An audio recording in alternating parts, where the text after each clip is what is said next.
안녕하세요. 질문하는 기자 이정주 기자 시간입니다. 이정주 기자 어서 오세요. 네, 반갑습니다. 네, 새해 첫날 일본 노토반도에 규모 7.6 큰 지진이 났어요. 네. 지금까지는 한 700여 명이 죽거나 다친 위험한 상황인데 특히 걱정되는 게 이제 원전이거든요.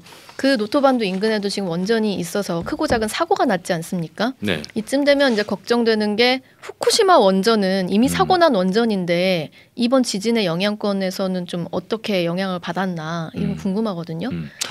그러니까 현재로서는 이렇게 볼 수밖에 없어요. 그 도쿄전력이 특별히 이제 거짓말을 하지 않는다는 전제하에 저는 이제 조금 의심하거든요. 사실은 크고 작은 거는. 근데 그 아주 큰 거는 뭐 발생하지 않은 것 같아요. 왜냐하면 진앙이 그 지진대를 좀 아시는 분들은 알겠지만 예. 이 노토반도 지금 지진이 결국은 그 예전에 그 뭐 판게아 뭐 이런 거 있잖아요. 판 이론 고등학교 때 생각해 보시면 네네. 그게 만나는 지점이 지금 우리나라와 일본이 원래 동해안이 붙어 있었어요. 그 판으로 보면. 근데 그게 밀리고 있는 거예요. 그 가운데 있는 후지산이 원래 판이 만나는 지점에서 이 차륵을 민다고 생각하시면 되거든요. 예. 판이 이렇게 쫙 밀면서 올라온 산이 후지산이에요. 지금 그런 판 쪽에서 연속적인 지진이 계속 발생하고 있기 때문에 이건 향후에는 이제 장담할 수가 없는 거예요, 사실. 근데 지금은 뭐 이번엔 별 영향 없었다. 네. 진앙에서 후쿠시마 원전은 뭐 워낙 멀리 떨어져 있어서 안전하다라고 했지만 그렇죠. 이제 그 말씀해주신 그 판이 밀리는 현상으로 좀 유식해 보이나요? 유식해 보이기보다는 그건 아닌가요? 약간 멀리 떨어져 있는데요, 좀. 제가 연구 많이 하고 왔는데 오늘 이걸로 말씀드리기 너무 지루할 것 같아서 아무튼 그런 말이고 이걸 이렇게 보셔야 돼요. 그 지금 이상이 없는데 제가 왜 이 말씀 드리냐면 아까 이제 우리 본방에도 말했지만 후쿠시마 원전이 사람들이 착각하는 경우가 있는데 그 지진 때문에 난 게 아니에요. 그러니까 해일 때문에. 네, 그러니까 굳이 말하면 이런 거죠. 저 바깥에서 땅 밑에서 지진이 발생을 했어요. 물이 넘치겠죠. 그게 쓰나미라고 하잖아요. 해일이 오는데 해일이 오니까 해일이 지하에 있는 비상 디젤 발전기를 침수시킨 거예요. 그러니까 거기가 침수되는 바람에 그 이제 예를 들면 거기를 이제 방수 처리를 좀 해줘야 되거든요. 예. 그러니까 그게 침수되면서 전력이 끊긴 거예요.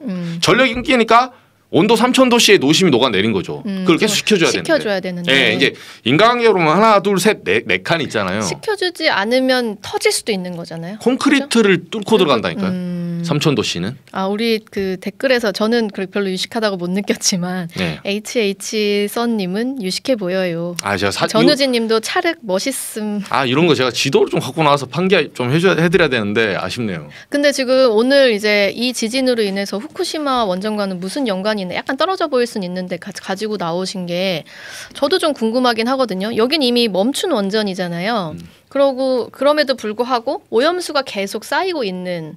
그러면 지진이 났을 때 그 오염수가 다 엎어질 수도 있는 거예요. 그렇죠. 제가 그걸 말한 거예요. 왜냐하면 여기 시카 원전 이쪽 원전이 다 작동하는 원전이 아니거든요. 네. 그러니까 멈춘 원전도 있고 후쿠시마 이후에 몇 개 이제 나눠져 있는데 여기는 사용 후 핵 연료를 저장하려면 전력을 가동시켜서 저장을 시켜야 돼요. 계속. 네네네. 네, 근데 그 와중에 이제 사고가 난 거고 제가 보는 건 뭐냐면 예를 들어서 여러분 보시면 알겠지만 후쿠시마 원전이 여기 있으면 제가 아까 말했잖아요. 4번의 토스를 거쳐서 사고가 났다고. 그러니까 본질은 뭐냐면 비상 디젤 발전기가 정지된 거예요. 네. 근데 앵커님도 알겠지만 비상 발전 발전기는 디젤 발전기는 여러 원인으로 정지될 수가 있어요. 그건 꼭 해일이 아니어도. 근데 여러 가지 그런 상황에 대비하기 위해서 비상 그쵸? 예비 전력들을 계속 두고 그쵸? 있을 거잖아요. 네, 그렇죠. 그러니까 제 말은 뭐냐면 비상 디젤 발전기는 예를 들어서 그 내부에 갑자기 장마가 왔는데 뭐 장마가 세게 와가지고 물이 넘쳐서 들어갔다. 멈출 수 있죠. 그러니까 장마와 해일의 차이는 물이 들어갔냐 안 들어갔냐 이거지 지진 때문은 아니란 거죠. 이 말은 뭐냐 저는 실제 지진이 왔을 때 후쿠시마 원전은 대비돼 있냐 이건 전혀 다른 질문이란 거예요. 대비 안 돼 있어요? 그러니까 이제 보고서에 보면 7월 7일 날 우리 정부하고 이제 과학적 뭐 기술 검토해가지고 발표한 거 보면 지진이 이상 뭐 했을 때 어쩌고 저쩌고 막 써 있어요. 근데 이제 저는 사실은 대비돼 있다고 해서 어떤 문장이 우리는 대비했습니다. 이렇게 해서 대비된 거 아니잖아요. 아니 실제로? 그러면 아니 우리 기업은 튼튼합니다. 이번에 뭐 태연건설 우리는 돈 괜찮아요. 괜찮은 겁니까? 잔고를 보여줘야 돼요. 그러면 그거 얼마 있는데요? 채권단 그 이자를 갚을 수 있어요? 네네. 잔고를 확인해야 되는 거고 이건 검증의 영역이 있는 거지. 그게 내가 대비한다고 대비하는 게 아니에요. 그래서 저는 그 발표를 반신반의하고 있어요. 솔직히 말해서. 대비했다고 볼 만한 근거들을 잘 써놓지 않았던 건가요? 그러면? 그러니까 그 근거도 보시면 알겠지만 아까 제가 처음으로 다시 돌아가서 이게 해일 때문에 발생한 거잖아요. 예. 후쿠시마 원전의 그 피해로서 그거를 재현하지 않고 재발하지 않기 위해서 이렇게 했다라고 하지만 제 말은 뭐냐면 그거는 지진이 아니라니까요. 이번에는 원전 밑에 있는 지진 땅이 갈라질 수 있어요. 예를 들면. 그럼 여기에 대해서는 대비했냐?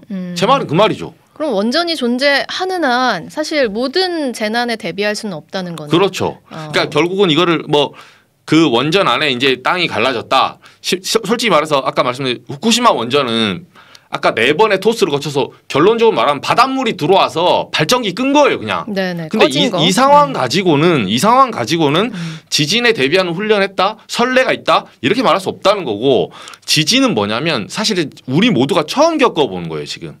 이 원전 인근에서 뭐 규모 7.6 이런 거는 네네. 그러니까 여기 시카 원전이나 이쪽은 현재 가동하지 않는 원전이 많기 때문에 다행으로 넘어간 거지 이게 현재 가동 중이었잖아요. 저는 장담할 수 없다고 봅니다. 우리나라 원전의 경우도 그러면 크게 다르지 않겠네요, 상황이. 다르지 않죠. 근데 이거는 이 부분은 이제 핑계를 대자면 그건 있어요. 우리나라 원전은 역대 이제 우리나라 지진대로 봤을 때 한반도가 살짝 빗겨나 있거든요. 그러니까 전례가 없고 옆에서 이제 인근에서 어디서 발생하냐에 따라서 영향을 받게 돼 있어요. 그러니까 아까 이제 정부 발표도 뭐냐면 해일이 85cm였다. 네. 일본에서 발생했는데 바닷물이 왔는데 이게 너무 얕다. 이게 너무 우리가 걱정할 정도는 아니다. 이제 이렇게 표현하는 거고 우리 원전에서 정말로 땅이 빠개질 정도로 빡 이게 온다. 그 얘기 다른 거예요. 저는 사실은 그 부분에 대해서는 정부나 원안이나 뭐 이런 쪽에서는 일본 NRA도 마찬가지고 다 대비를 하고 있다 하지만 아니 그거는 정부가 하는 말이라니까요. 그걸 겪어보지 않았기 때문에. 그리고 미안한데 여태 지금 하는지 보면 지금까지 대비했다는데 이번에 뭐 변압기 파손되고 계량기 파손되고 하는 거 봐봐요. 예를 들면 방사능 계량기 같은 경우는 후쿠시마 때 어떤 일이 있었냐면 계량기가 그 방사능 노출 측정하잖아요. 예. 그러니까 0부터 예를 들면 20까지 있다 했을 때 여기는 삐삐 13이고 여기는 뭐 7, 6 그러면 적은 대로 가지 않겠습니까? 아니, 주민들을 적은 대 방사능이 적은 대로 대피를 해야 되잖아요. 예. 후쿠시마 때 그게 고장 나가지고 많은 대로 갔었어요. 아 그런 일도 그런 아주 기초적인 코미디도 발생하는 마당에 네네. 이번에도 변압기 파손됐잖아요. 기름 누출되고 네. 물론 그 내부에서 뭐 사용 해결로 저장이 뭐 내부에서 넘친 거라는데 그걸 어떻게 합니까? 진짜 원전은 알면 알수록 사용할 수가 없는 에너지원이라는 생각이 들어요. 근데 그냥 모르는 척하고 그렇죠. 위험에 대한 재난 안 생기겠지라고. 위험에 대한 리스크가 좀 크다는 거고 저는 그래서 뭐냐면 지금 130만 톤 네. 이번에 이제 3만 톤 정도 방류했잖아요. 오염수. 네. 네. 오염수 때 제가 한번 간략하게 설명드린 대로 오염수 그 원액이 있고 말하자면 그 원액을 알프스로 걸러서 이 저장 탱크에 K4 탱크에 넣거든요. 네네. 그 K4 탱크에 지금 대기하고 있는 저장 탱크 있죠. 그게 130만 톤이 있어요 지금. 자 지진 왔다 쳐보십시오. 앵커님 봤을 때 7.6 리터 그 규모로 딱 왔어. 저장 탱크 100일 수 있겠어요? 깨지고 쓰러지고. 네, 물을 담아놓은 컵이 네네. 이게 빠개지면 빠개지지 어딘가는 셀 거 아닙니까? 그러면 이제 땅으로 다 스며들고. 바로 셉니다. 우리가 먹는 농작물 그 땅에서 자라야 될 거고. 그리고 이게 해양으로 간다니까요. 아, 해양으로도 가고. 그래서 여기에 대한 대책은 사실상 없는 건데 당연히 일본 쪽에서는 지난번에 8월에 방류하기 전에 대비해놨다 했죠. 근데 제가 그때는 그 질문하면서 공박을 안 했던 이유가 그게 계속 도돌이표예요. 대비했습니까? 대비했습니다. 어떻게 믿나요? 아 우리를 믿어주십시오. 이게 공방전이기 때문에 이거는 실효성이 없는 질문이라서 제가 많이 하지 않았는데 저는 아직도 마음속에 의문이 있어요. 그래서 과연 후쿠시마를 직격탄을 했을 때 지난번처럼 쓰나미가 아닌 진짜 진앙지에서 가까운 데서 후쿠시마 쪽을 타격을 했을 때 그 저장 탱크가 쓰러졌을 때 오염수는 바다로 새지 않을까? 그럼 그걸 어떻게 쥐어잡겠어요? 오염수만 새면 다행이죠. 원전이 터지면 뭐 그냥 싹 다 그렇죠. 죽는 거니까. 근데 원전 같은 경우는 이제 시나리오상 이건 있어요. 모든 나라가 원전이 이게 지진이 났을 때 문제가 노심을 꺼야 되는 거잖아요. 그러니까 이제 비상 그 작동을 해가지고 원자로를 잘 끄면 돼요. 네. 원전은 어쨌든 원자로를 작동만 하면 그게 터지지 않으니까. 아예 뭐 해양으로 한 번에 땅이 휩쓸려가지 않는 이상에는 큰 이상은 없거든요. 근데 지난번에는 끄지 못해서 문제였잖아요. 그래서 끄는 이 훈련이나 이런 대비는 돼 있는 것 같아요. 시스템. 제가 봐도. 근데 문제는 지금은 오염수를 133만 톤 그 옆에 큰 통에다 가둬놨지 않습니까? 근데 이게 그 통이 또 두꺼우면 얼마나 두껍겠어요. 이 위험은 조금 더 직접적이고 빨리 그렇죠. 올 수도 있다는 그렇죠. 말씀이시죠. 그래서 제가 내린 결론은 뭐냐. 일본 입장에서는 바다에 흘러가면 그만이다. 저는 이 생각까지 했다고 봐요. 뭐 저의 추론이지만 그래서 우리가 처음에 5가지 방식 중에 뭐 지층 주입 그리고 지하 매설, 예. 뭐 수서 방출, 증기 방출, 해양 방출 있었잖아요. 여러 가지 옵션이 있는데 그 중에 고체로 만들어서 섞어가지고 땅에다가 만약에 지하 매설 했으면 아무 이상 없어요. 지진아도 비싸니까 그거는. 그러니까 비싸고 자기 땅이 폐허되니까. 그러니까 제가 계속 도쿄전력이나 일본 쪽을 이렇게 제가 성토한 이유 중에 질문한 기자하면서 하는 이유 중 하나가 자기밖에 몰라.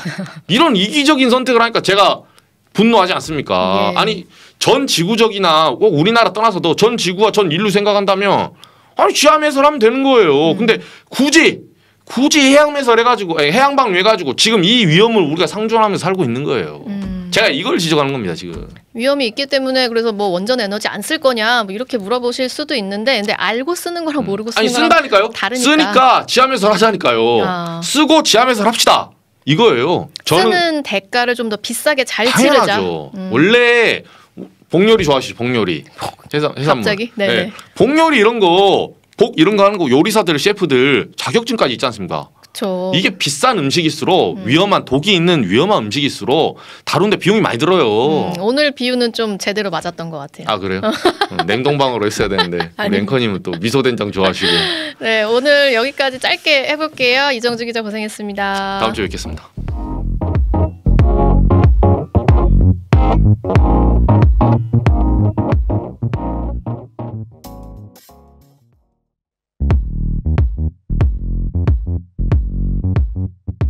오늘 하루 뉴스 맥락 정다운의 뉴스톡이면 됩니다. 유튜브 노컷 채널 알림 설정하시면 매일 오후 5시 30분 실시간 참여하실 수 있습니다.